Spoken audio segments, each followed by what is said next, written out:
You will find all answers within you when you connect to your heart. The Lovetuner makes it easy to find your core resonance. Of course, as an individual, we can pick up and point out what is not appropriate in our society. But if we want to heal as a society and as humanity, then we need to connect heart to heart.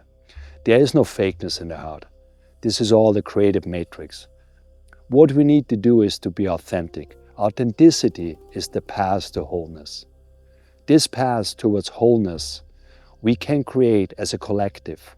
We can support each other to overcome what our culture and society have undermined for so long. We can take it on for ourselves as an individual, but also, most importantly, do it as a collective to awaken other hearts. Tuning means touching and healing one heart at a time and connecting heart one after the other.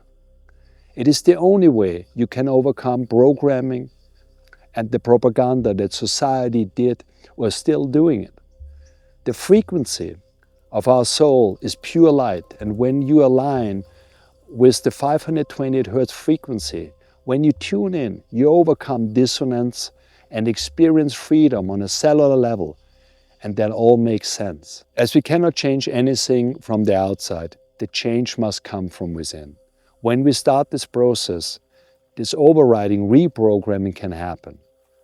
It is the future of humanity, and this is the future of every individual.